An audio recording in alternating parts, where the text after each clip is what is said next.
Friends, మనం ఇంతకుముందు బీరకాయతోని మనం పచ్చడి చేసి చూపించాను, అలాగే ఫ్రై చేసి చూపించాను. ఇప్పుడు మనం బజ్జీలు చేస్తున్నాం అన్నమాట.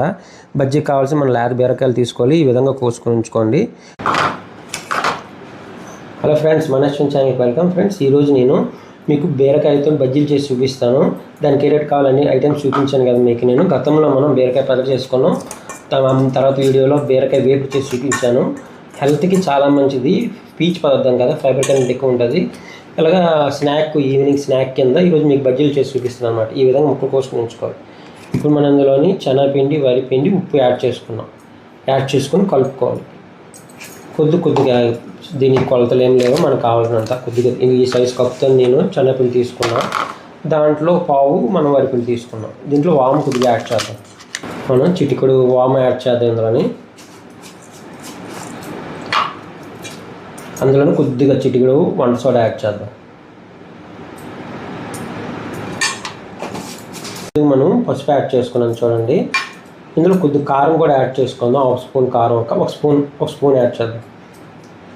కారం ఎక్కువ ఉంటే కదా బాగుంటుంది. ఇప్పుడు దీన్ని బాగా కలుపుకుందాం. మనకి క్రిస్పీగా రావాలంటే కొద్దిగా ఆయిల్ వేడి చేసుకొని ఇందులో యాడ్ చేసుకుంటే ఇంకా టేస్ట్గా ఉంటుంది అన్నమాట. అంటే ఆయిల్ ఎక్కువ లాగదు.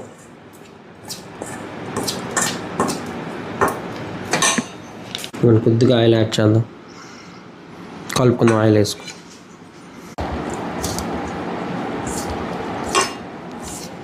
కొద్దిగా వాటర్ యాడ్ చేసుకోండి, ఒకేసారి వాటర్ ఎక్కువ యాడ్ చేయకుండా.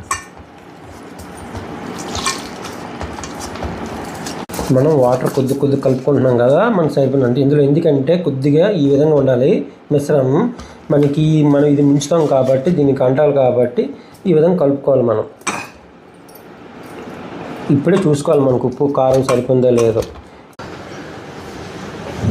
ఫ్రెండ్స్, మనం తగినంత ఆయిల్ యాడ్ చేసుకోవాలి. డీప్ ఫ్రైకి తగినంత మనం వేపుకుందామన్నమాట. First oil ఇటెక్కనియండి. ఇదంతా హై ఫ్లేమ్ మీదే చేస్తాం మనం. టైంపాస్కి చాలా బాగుంటాయి బజ్జీలు, బీరకాయ బజ్జీలు. మీరు ట్రై చేయండి. ప్రొసీజర్ ఎలా కలుపుకోవాలి మిశ్రమం చూపించాను కదా. ఇంకా ఆయిల్ వేపుకోవడం ఈజీయే కదా, ఇంకేముంది, చాలా ఈజీగా చేసుకోవచ్చు. 3-4 నిమిషాల్లో రెడీ అయిపోద్ది ఈ రెసిపీ. ఫ్రెండ్స్, ఇకొని చూడండి, మనం వేస్తున్నాం, రెడీ అయిపోయింది. ఆయిల్ హీట్ ఎక్కింది. ఎలా వేస్తాం చూడండి, చాలా ఈజీ చేసుకోవచ్చు. మనం బీరకాయలు కోసుకొని ఈ విధంగా ఉంచుకున్నాం, మిశ్రమం కలుపుకున్నాం కదా. దీంట్లో మనం ట్విస్ట్ చేస్తూ తీస్తూ ఆయిల్లో వేసుకోవడమే. ఇంకా ఆయిల్ కొద్దిగా హీట్ ఎక్కాలి, ముక్కకు మాత్రం బాగా పట్టాలి మనం కలుపుకున్న మిశ్రమాన్ని. ఆయిల్ హీట్ ఎక్కింది, మనం ఇలాగ వేపించుకోవడం.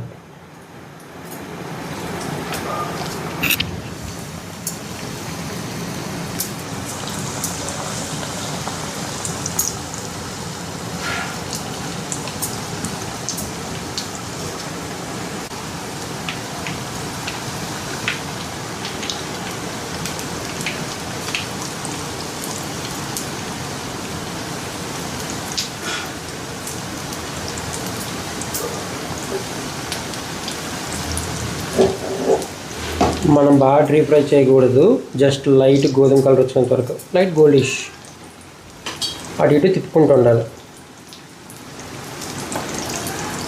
ట్రై చేయండి, మీరు కూడా చేసి నాకు చెప్పండి కామెంట్లో మీ అభిప్రాయాలు ఉన్నాయి ఏమిటని.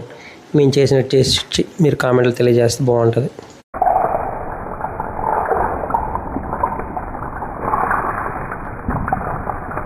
ఇంక వేగిపోయి తీసేద్దాం మనం. చాలు, ఈ కలర్ వచ్చినంత చాలు. మనం ఈ స్టేజ్లో ఉండాలన్నమాట. చూసారు కలర్. ఇలా మనం ఒక జల్లెడ తీసుకొని ఆయిల్ అంతా కింద పడిన తర్వాత మనం ప్లేట్లో వేసుకోవాలి. ఇలా సూపర్గా వచ్చేయండి. లాస్ట్లో మనం ఫైనల్ కొద్దిగా కరివేపాకు యాడ్ చేద్దాం, బాగుంటుంది. కరివేపాకు వేసుకొని తింటే, అలాగే పచ్చిమిర్చి కూడా వేపుకోవచ్చు, ఎవరిష్టం వాళ్ళది. బీరకాయ బజ్జీలు చూడండి, టేస్ట్ చూద్దాం. చాలా అద్భుతంగా వచ్చాయి, ఎక్సలెంట్ మాట. మనకి ఈవినింగ్ స్నాక్ కింద చాలా వేగంగా రెడీ అయిపోద్ది అన్నమాట. మీకు లాన్ ఎలాగొచ్చింది చూపిస్తాను చూడండి. చాలా సాఫ్ట్గా చాలా బాగుంది అన్నమాట, ఎక్సలెంట్గా ఉంది. లాన్ చూద్దాం ఇప్పుడు టేస్ట్. చాలా బాగుంది మిత్రమా, నిజంగా చాలా బాగుంది, చాలా ఎక్సలెంట్గా ఉంది. మీరు కూడా ట్రై చేయండి, కామెంట్లో తెలియజేయండి మీ అభిప్రాయాన్ని. ఈ వీడియో నచ్చితే మీ ఫ్రెండ్స్కి షేర్ చేయండి, లైక్ చేయండి. నెక్స్ట్ ఇంకో రుచికరమైన వంటతో ముందుకు వస్తాను. మా నెక్స్ట్ ఛానల్ బాయ్.